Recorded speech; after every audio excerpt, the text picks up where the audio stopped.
Hello student, मैं जय मौर्य एक नए टॉपिक के साथ फिर उपस्थित हूँ। इस टॉपिक का नाम है आयनन विभव या आयनन ऊर्जा। इस आयनन विभव को एक और नाम से जाना जाता है जिसे हम कहते हैं आयनन एंथैल्पी। तो चलिए स्टार्ट करते हैं। तो पिछले वीडियो में हमने आपको बताया था कि परमाणु आकार के बारे में अर्थात परमाणु त्रिज्या के बारे में बात किए थे। तो उसी से आगे का ये टॉपिक है जिसको हम बोलेंगे आयनन विभव या आयनन ऊर्जा। अगर आपको परमाणु आकार या परमाणु त्रिज्या के बारे में अच्छे से पता चल गया कि कैसे हम पता करेंगे किसका परमाणु आकार अधिक है, किसका परमाणु आकार छोटा है, तो आयनन ऊर्जा अर्थात आयनन विभव को हम आसानी से पता कर सकते हैं। ठीक, तो अगर आपको परमाणु आकार के बारे में नहीं पता है तो आप पुराने वीडियो देखिए, हमारे जो पिछला वीडियो मैंने डाला था, तो वहाँ से आपको सारी चीज़ें क्लियर हो जाएंगी। तो चलिए स्टार्ट करते हैं। आज का जो टॉपिक है आयनन विभव, जिसे हम बोलते हैं आयनन ऊर्जा। इसका एक और नाम होता है जिसे हम बोलते हैं आयनन एंथैल्पी। अगर हम परिभाषा की बात करें तो परिभाषा ये कहता है कि किसी तत्व के गैसीय परमाणु के बाहरी कक्षा से इलेक्ट्रॉन निकालने के लिए आवश्यक ऊर्जा की मात्रा को आयनन विभव कहते हैं। कोई गैसीय परमाणु है, उस गैसीय परमाणु के अंतिम कक्ष में उपस्थित इलेक्ट्रॉन को निकालने के लिए हमें जितनी ऊर्जा की आवश्यकता पड़ती है उसी ऊर्जा को हम क्या बोलेंगे, आयनन ऊर्जा या आयनन विभव। जैसे मान लीजिए हम एग्जाम्पल एक ले रहे हैं, जैसे लिथियम है। लिथियम का परमाणु क्रमांक 3 होता है, इलेक्ट्रॉनिक विन्यास करेंगे तो 2 1 होगा। इसी प्रकार से एग्जाम्पल और लेते हैं, सोडियम परमाणु क्रमांक जो होता है 11, इलेक्ट्रॉनिक विन्यास करेंगे ये होगा 2 8 1। अब इसका अगर हम आकार बनाएं तो होगा इस तरह से, नाभिक है, इस नाभिक में प्रोटॉन और न्यूट्रॉन होते हैं। इस नाभिक के बाहर लिथियम के लिए 2 कक्षक होगा, ये पहला कक्ष और ये दूसरा। ठीक, पहले कक्ष में 2 इलेक्ट्रॉन है, इसको हम बोलते हैं K और ये L है, ये K, ये L और ये L। K में 2 इलेक्ट्रॉन है, 1 2, और L में 1 इलेक्ट्रॉन है यहाँ। ये हुआ लिथियम। सोडियम की अगर हम बात करें तो ये है आपका नाभिक, इसमें प्रोटॉन और न्यूट्रॉन होते हैं। ये है आपका K, ये है L और ये है M। K में 2 इलेक्ट्रॉन, 1 2, L में 8, 1 2 3 4 5 6 7 और ये 8।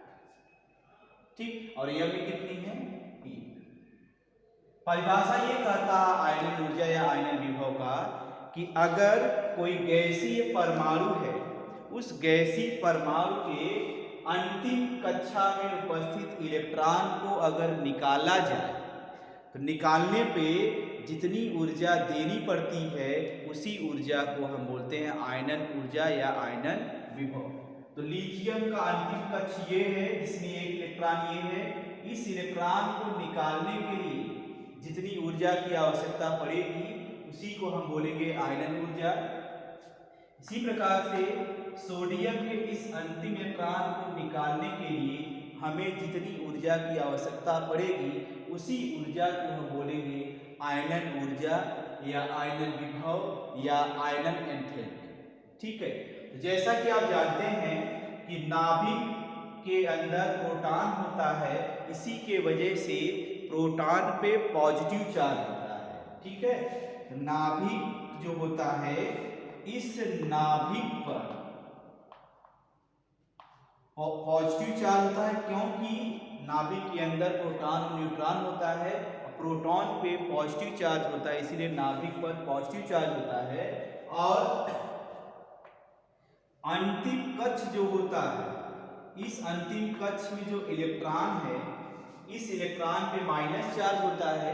तो नाभिक क्या करता है, अंतिम कक्ष के इलेक्ट्रॉन को अपनी ओर खींच के रखता है, अपनी तरफ खींचता है, जिससे इस अंतिम इलेक्ट्रॉन को निकालने के लिए हमें कुछ न कुछ ऊर्जा देनी पड़ती है। तो फिलहाल परिभाषा की अगर हम बात करें, परिभाषा यही कहता है कि किसी भी तत्व के गैसीय परमाणु के अंतिम कक्षा से इलेक्ट्रॉन निकालने के लिए हमें जितनी ऊर्जा की आवश्यकता पड़ती है, उसी ऊर्जा को हम बोलते हैं आयनन विभव या आयनन ऊर्जा।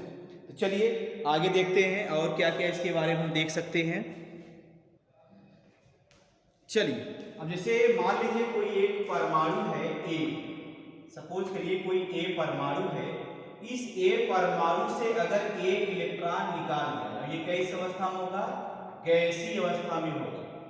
एक इलेक्ट्रॉन निकाल दिया जाए तो ए पे एक प्लस चार्ज आएगा, ठीक, और ये गैसीय अवस्था में तो है ही है, एक पे प्लस चार्ज आया, प्लस एक इलेक्ट्रॉन निकल गया, ठीक। तो किसी भी परमाणु से एक इलेक्ट्रॉन अगर निकाल रहा है, केवल एक इलेक्ट्रॉन निकल रहा है, इस प्रकार इस इलेक्ट्रॉन को निकालने पे जितनी ऊर्जा की आवश्यकता पड़ेगी, उस ऊर्जा को हम बोलेंगे प्रथम आयनन ऊर्जा। इसी प्रकार से अगर मान लीजिए ए पे प्लस चार्ज था, ये जो गैसीय अवस्था में है, इसी में से फिर एक इलेक्ट्रॉन निकाल दिया जाए, ये बदल जाएगा A2+ में, तो गैसीय अवस्था में ही है, और एक इलेक्ट्रॉन और निकल गया, ठीक। इसको हम बोलेंगे द्वितीयक आयनन ऊर्जा। इसी प्रकार से अगर दो है, यहाँ पे A पे 2+ चार्ज है, गैसीय अवस्था में है, इसमें से एक इलेक्ट्रॉन और निकाल देंगे तो बदल जाएगा, A पे 3+ चार्ज है और एक इलेक्ट्रॉन और निकल गया, तो इसको हम बोलेंगे तृतीयक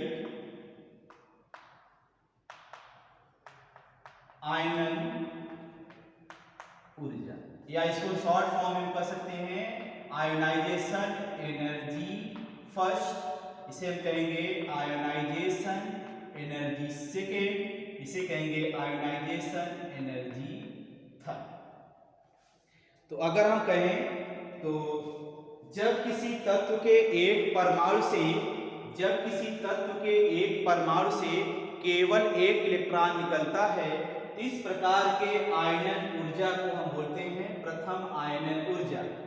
जब किसी परमाणु से दूसरा इलेक्ट्रॉन निकाला जाए तो उसे हम बोलेंगे द्वितीयक आयनन ऊर्जा, और उसी परमाणु का तीसरा इलेक्ट्रॉन निकाला जाए उसे हम बोलेंगे, इस प्रकार के आयनन ऊर्जा को बोलेंगे तृतीयक आयनन ऊर्जा। तो चलिए शॉर्ट स्क्रीन ले लीजिए इसका।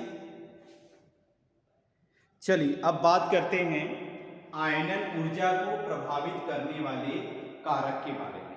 तो आयनन ऊर्जा को प्रभावित करने वाले कारक संभवतः जो होते हैं 4 प्रकार के होते हैं।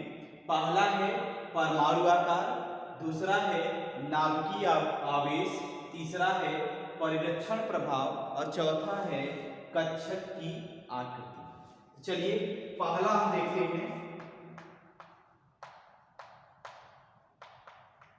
परमाणु आकार।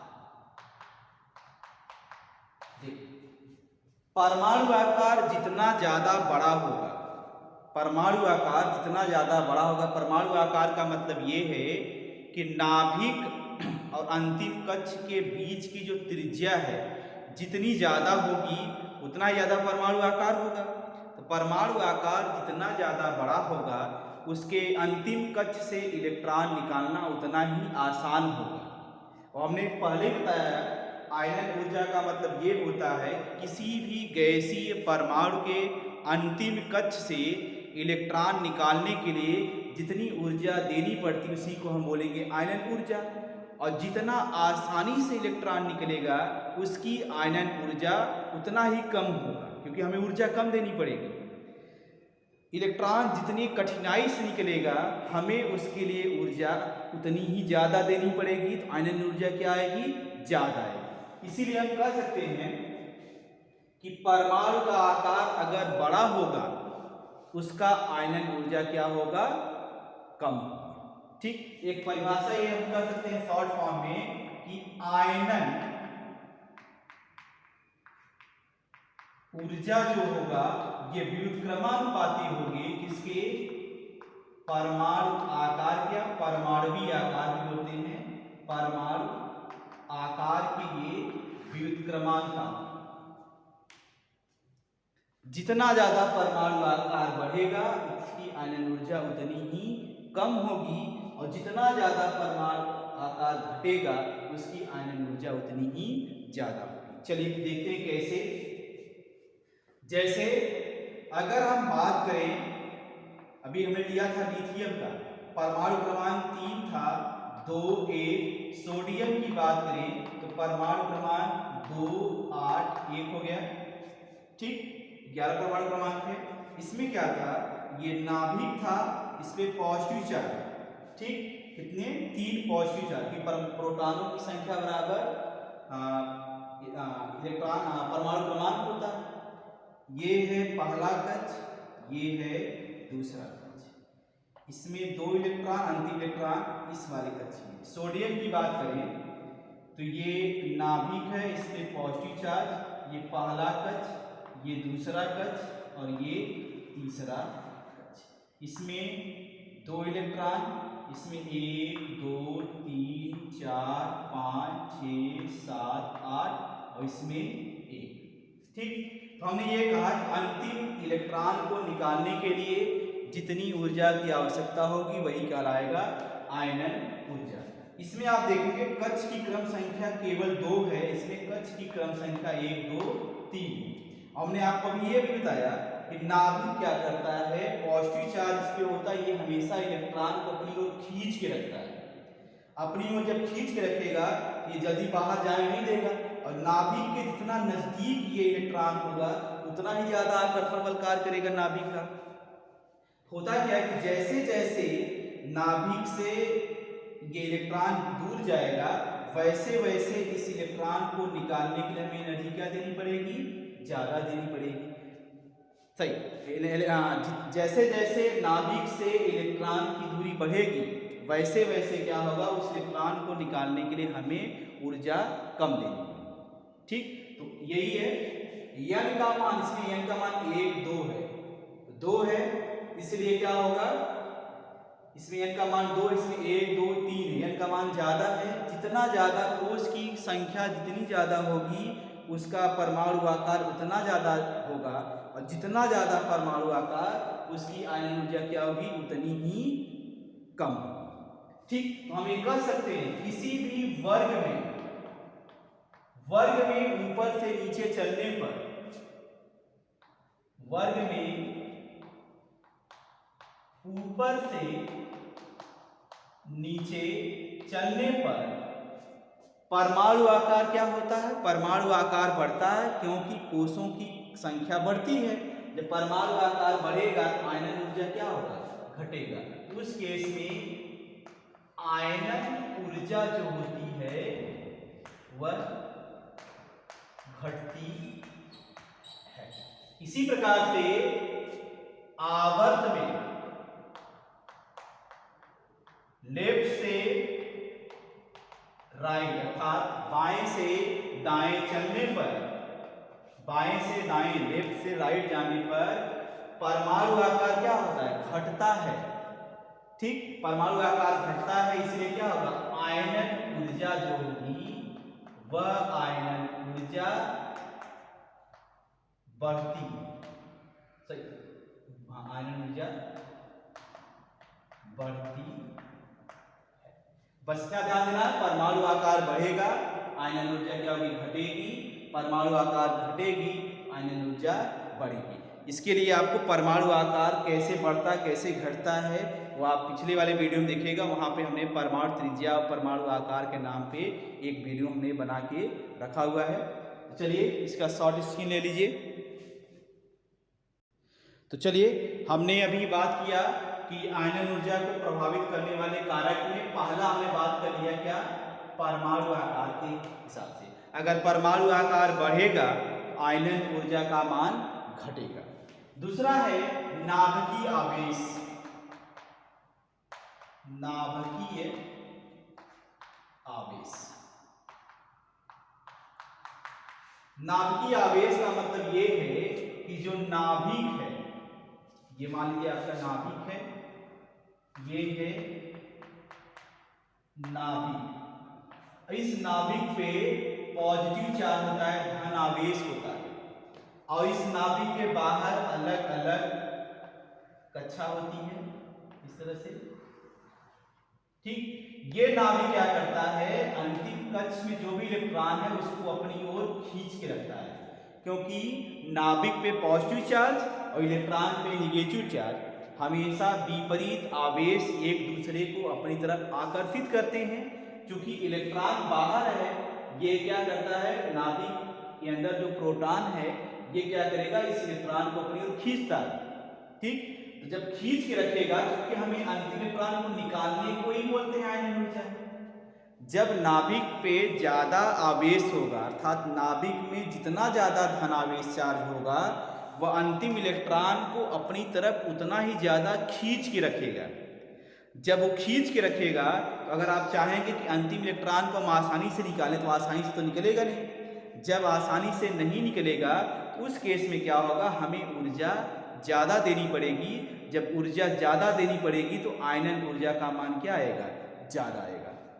इसीलिए नाभिकीय आवेश बढ़ने की वजह से, नाभिकीय आवेश बढ़ने की वजह से नाभिक का आकर्षण बल अंतिम कक्ष में इलेक्ट्रॉन के प्रति बहुत ज़्यादा हो जाता है। यह नाभिक क्या करेगा, अंतिम कक्ष में उपस्थित इलेक्ट्रॉन को अपनी ओर बहुत तेजी से खींच के रखेगा, जिसके वजह से उस इलेक्ट्रॉन को निकालने के लिए हमें ज़्यादा मात्रा में ऊर्जा देनी पड़ेगी, जिसकी वजह से आयनन ऊर्जा का मान प्रभावित होगा, अर्थात बढ़ जाएगा। ठीक है, जैसे बेरिलियम की अगर हम बात करें, परमाणु क्रमांक जो होता है ये 4 होता है। नाइट्रोजन की बात करें, परमाणु क्रमांक जो होता है वह 7 होता है। ठीक, फ्लोरीन की बात करें, परमाणु क्रमांक 9 होता है। इलेक्ट्रॉनिक विन्यास करेंगे तो 2 और 2 होगा, इसका क्या होगा, 2 और 5 होगा, इसका करेंगे 2 और 7। अगर देखा जाए सब में कोष की जो क्रम संख्या है, अर्थात n का मान कितना है, 2 ही, 1 2 1 2 1 2। कोष की क्रम संख्या समान है, अर्थात ये नाभिक हुआ। ठीक, ये इसकी बात करें अगर, ये नाभिक हुआ, ये पहला कोष और ये दूसरा कोष। इसी प्रकार से इसके लिए नाभिक हुआ, ये पहला कोष और ये दूसरा कोष। इसके लिए ये नाभिक हुआ, ये पहला कोष और ये दूसरा कोष। अंतिम इलेक्ट्रॉन इसी में है। इसमें अगर प्रोटॉन की बात करें, प्रोटॉन मतलब पॉजिटिव चार्ज, तो परमाणु क्रमांक बराबर प्रोटॉनों की संख्या होती है। परमाणु क्रमांक 4, इसमें 4 प्लस चार्ज होगा इसके अंदर। ठीक, इसकी बात करें इसमें 7 प्लस चार्ज होंगे। इसकी बात करें फ्लोरीन की, इसमें क्या होंगे, 9 प्लस चार्ज होंगे, और ये 4 प्लस चार्ज इलेक्ट्रॉन को अपनी ओर खींचेगा, ये 7 के साथ इसको खींचेगा, ये 9 के साथ इसको खींचेगा अंतिम कक्ष में उपस्थित इलेक्ट्रॉन। तो आप जानते हैं कि इसमें ज्यादा पॉजिटिव चार्ज है, क्योंकि लंबाई सबकी देखिए तो बराबर दिख रही है, सब में इनका मान 2 ही है, लेकिन इसमें धन आवेश ज्यादा है, तो ये क्या करेगा, अंतिम इलेक्ट्रॉन को बहुत तेजी से अपनी तरफ खींच के रखेगा, जबकि ये सबसे कम खींच के रखेगा। इस इलेक्ट्रॉन को निकालने के लिए हमें सबसे ज्यादा एनर्जी देनी पड़ेगी, और इस इलेक्ट्रॉन को निकालने के लिए हमें सबसे कम एनर्जी देनी पड़ेगी। इसका आयनन ऊर्जा का मान क्या आ गया, ज्यादा आ गया, और इसका आयनन ऊर्जा का मान कम आएगा। क्लियर हुआ? बस वही याद रखना है कि नाभिकीय आवेश जितना ज़्यादा अर्थात नाभिक में प्रोटॉन की संख्या जितनी ज़्यादा होगी और कक्ष की संख्या अगर बराबर है तो जिसमें प्रोटॉन की संख्या सबसे ज़्यादा होगी नाभिकीय आवेश उतना ही ज़्यादा होगा, और नाभिकीय आवेश जितना ज़्यादा होगा अंतिम इलेक्ट्रॉन को निकालने के लिए हमें ऊर्जा उतनी ही ज़्यादा देनी पड़ेगी, जिसकी वजह से आयनन ऊर्जा का मान ज़्यादा प्राप्त होगा। इसीलिए आवर्त में बाएं से दाएं चलने पर आवर्त में बाएं से दाएं चलने पर कक्ष की अर्थात कोष की संख्या जो होती है समान होती है, परंतु बाएं से दाएं चलने पर नाभिक में प्रोटॉनों की संख्या बढ़ती जाती है। जैसे देखिए इसमें प्रोटॉन की संख्या 4, इसमें 7, इसमें 9। धनावेश नाभिक में बढ़ने की वजह से अंतिम कक्ष में उपस्थित इलेक्ट्रॉन को अपनी तरफ ज़्यादा खींचेगा, जिसके वजह से उस इलेक्ट्रॉन को निकालने के लिए हमें ज़्यादा ऊर्जा देनी पड़ेगी, जिसकी वजह से आयनन ऊर्जा क्या होगा, प्रभावित होगा, अर्थात आयनन ऊर्जा का मान बढ़ जाएगा। ठीक है, चलिए शॉर्ट स्क्रीन ले लीजिए। चलिए तीसरे प्रभाव के बारे में बात कर रहे हैं। तीसरा प्रभाव है तीसरा प्रभाव परिरक्षण प्रभाव। परिरक्षण प्रभाव का मतलब ये है कि ऐसा प्रभाव जो या ऐसा गुण जो इस नाभिकीय आवेश अर्थात नाभिकीय आकर्षण बल के क्षमता को कम कर दे, उसी प्रभाव को हम बोलते हैं परिरक्षण प्रभाव या स्क्रीनिंग इफेक्ट। चलिए जैसे कि अगर हम डी ब्लॉक तत्वों की बात करें, जैसे मान लीजिए डी ब्लॉक तत्व है Fe है, परमाणु क्रमांक 26 होता है, 1s2 2s2 2p6 3s2 3p6 4s2 और 3d6 होता है। अर्थात यहाँ पे n का मान क्या है, 4 है। ये है नाभिक, ठीक, ये है आपका नाभिक, ये पहला कक्ष, ये दूसरा कक्ष, ये तीसरा कक्ष और ये चौथा कक्ष। तो ये जहां पे 1 लिखा ये कक्ष संख्या 1 है, 2 का मतलब कक्ष की संख्या 2, 3 का मतलब कक्ष की संख्या 3, 4 का मतलब कक्ष की संख्या 4। वायतन कक्ष क्या हुआ, 4, मतलब ये 4 हुआ, ये 3 होगा, ये 2 हुआ, ये 1, ये नाभिक पे पॉजिटिव चार्ज। तो नाभिक क्या करेगा, अंतिम इलेक्ट्रॉन किसमें है, यस में है, अंतिम इलेक्ट्रॉन s2 में है, ठीक। लेकिन डी ब्लॉक तत्वों में क्या होता है कि परमाणु क्रमांक बढ़ने के साथ साथ डी कक्षकों में इलेक्ट्रॉनों की संख्या बढ़ती है। अगर 21 होगा तो d1 होगा, 22 होगा तो d2, 23 होगा तो d3, 24 होगा d5, इस तरह से होता जाता है। अर्थात परमाणु क्रमांक संख्या बढ़ने के साथ साथ डी आवर्त में डी कक्षक में इलेक्ट्रॉनों की संख्या बढ़ती है। देखिए पहले क्या होता है कि नाभिक क्या करेगा, इस अंतिम इलेक्ट्रॉन को अपनी ओर खींच के रखता है, ठीक। लेकिन जैसे जैसे इस 3D में इलेक्ट्रॉन बल 1 था, उस समय ये नाभिक क्या किया, तेजी से इस अंतिम कोष तो यही है ना, इसी को हमें निकालना है, ये क्या कर रहा था, इसको खींच के रख रहा था। लेकिन जैसे जैसे इलेक्ट्रॉन बढ़ा, 1 से 2 हुआ, 2 से 3, 3 से 4, 4 से 5, जैसे जैसे इसमें इलेक्ट्रॉनों की संख्या बढ़ती गई, जैसे जैसे इलेक्ट्रॉनों की संख्या डी कक्षक में बढ़ती गई, वैसे वैसे नाभिक अब इस अंतिम इलेक्ट्रॉन को अपनी तरफ खींच नहीं पाएगा, क्योंकि यहाँ पे ज़्यादा मात्रा में इलेक्ट्रॉन हो गए, इलेक्ट्रॉन का घनत्व ज़्यादा हो गया, ये धन आवेश बाह्यतम कक्ष के इलेक्ट्रॉन को अपनी ओर खींच नहीं पाता, जिसकी वजह से परमाणु आकार पहले यहाँ था, ये थोड़ा सा दूर हो जाता है। अर्थात इस इलेक्ट्रॉन का इस नाभिक के प्रति आकर्षण बल कम हो जाता है, क्योंकि डी कक्षक में इलेक्ट्रॉन बढ़ने के वजह से इस धनावेश का प्रभाव इस 4s के इलेक्ट्रॉन पर नहीं पड़ पाता, जिसके वजह से ये पॉजिटिव चार्ज का जो पावर था इस इलेक्ट्रॉन के प्रति कमजोर पड़ गया, ढीला पड़ गया, जिसकी वजह से इस इलेक्ट्रॉन को निकालने के लिए हमें ज़्यादा ऊर्जा की देनी नहीं पड़ेगी, जिसकी वजह से आयनन ऊर्जा का मान क्या हो जाएगा, कम हो जाएगा। तो परिरक्षण प्रभाव का मतलब ये होता है कि जब डी कक्षक में इलेक्ट्रॉनों की संख्या बढ़ने लगती है तो अंतिम कक्षक और इस नाभिक के बीच में जो आकर्षण बल है वह आकर्षण बल कमजोर हो जाता है और यह इलेक्ट्रॉन ढीला पड़ जाता है, जिसके वजह से इस इलेक्ट्रॉन को निकालने के लिए हमें ऊर्जा कम देनी पड़ती है। इसी वजह से परिरक्षण प्रभाव के कारण आयनन ऊर्जा का मान जो होता है वह कम हो जाता है।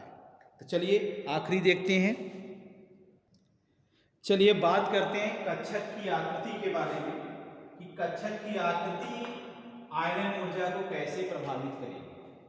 आप लोग जानते हैं कक्षक 4 प्रकार के होते हैं, S होता है, P होता है, D होता है और F होता है। S कक्षक जो होता है ये नाभिक के सबसे नजदीक होता है। S कक्षक नाभिक से सबसे नजदीक होता है, फिर उससे दूर P, फिर D और फिर F। तो नाभिक से जो जितना नजदीक होगा उसमें से इलेक्ट्रॉन निकालने के लिए हमें उतना ही ज्यादा एनर्जी देनी पड़ेगी। तो S में से इलेक्ट्रॉन निकालने के लिए एनर्जी ज्यादा देनी पड़ेगी, आयनन ऊर्जा क्या होगा ज्यादा, फिर P, फिर D, फिर F। जैसे बेरिलियम और बोरान की बात करें, परमाणु क्रमांक 4, परमाणु क्रमांक 5, इसमें अगर इलेक्ट्रॉन विन्यास करेंगे तो 1s2 2s2 होगा। इसकी बात करें तो 1s2 2s2 2p1 होता है।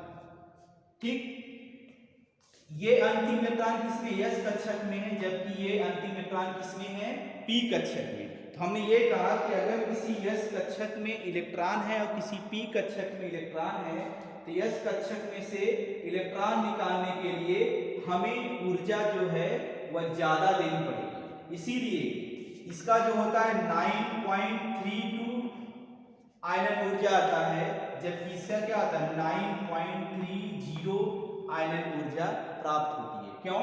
क्योंकि बेरिलियम का अंतिम इलेक्ट्रॉन जो S कक्षक में है, जबकि यहाँ पे बोरान का अंतिम इलेक्ट्रॉन जो है P कक्षक में है। S कक्षक जो होता है नाभिक से काफी क्लोज में रहता है, जिसकी वजह से इलेक्ट्रॉन निकालने के लिए हमें P की तुलना में ज्यादा एनर्जी देनी पड़ेगी, इसलिए इसका आयनन ऊर्जा ज्यादा आएगा तो इसका आयनन ऊर्जा क्या आएगा, कम प्राप्त होता है। तो फिलहाल हमने आपको अभी ये बताया कि अगर आयनन ऊर्जा की बात में, आयनन ऊर्जा का मतलब ये होता है कि किसी भी परमाणु के अंतिम कक्ष से इलेक्ट्रॉन निकालने के लिए जितनी ऊर्जा की आवश्यकता पड़ती है उसी ऊर्जा को हम बोलते हैं आयनन ऊर्जा। वह परमाणु गैसीय अवस्था में जरूर होना चाहिए, ठीक है। और इसको प्रभावित करने वाले 4 कारक थे। पहला है परमाणु आकार। परमाणु आकार जितना ज्यादा होगा आयनन ऊर्जा उतनी कम होगी, परमाणु आकार जितना छोटा होगा आयनन ऊर्जा उतनी ही ज्यादा होगी। उसके बाद हमने बात किया नाभिकीय आवेश। नाभिक का आकर्षण बल या नाभिक के में जितना ज्यादा प्रोटॉन होगा उसकी आयनन ऊर्जा उतनी ही ज्यादा होगी। परिरक्षण प्रभाव को हमने ये बताया कि एक ऐसा प्रभाव होता है जब डी ब्लॉक में इलेक्ट्रॉनों की संख्या बढ़ती है तो अंतिम कक्ष के इलेक्ट्रॉन की जो क्षमता होती है, पावर जो होती है खींचने की, वो पावर कम हो जाती है, जिसकी वजह से अंतिम कक्ष ढीला पड़ जाता है और उसको निकालने के लिए हमें एनर्जी कम जरूरत पड़ती है।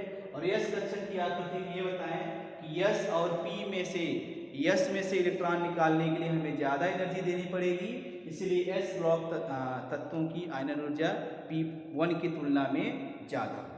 ठीक है, तो बहुत ही आसान है। तो एक चीज ये समझ में आया, जनरली क्या होता है कि आवर्त में बाएं से दाएं चलने पर, आवर्त में बाएं से दाएं चलने पर आयनन ऊर्जा जो होगी, आयनन ऊर्जा समांतर क्या होगी, बढ़ती है। क्योंकि परमाणु आकार क्या होता है, घटता है। और किसी भी वर्ग में ऊपर से नीचे चलने पर आयनन ऊर्जा जो होगी वह क्या होगी, घटती है। आयनन ऊर्जा घटती है।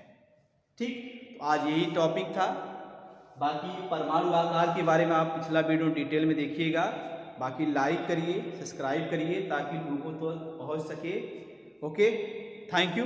फिर मिलते हैं एक नए टॉपिक के साथ।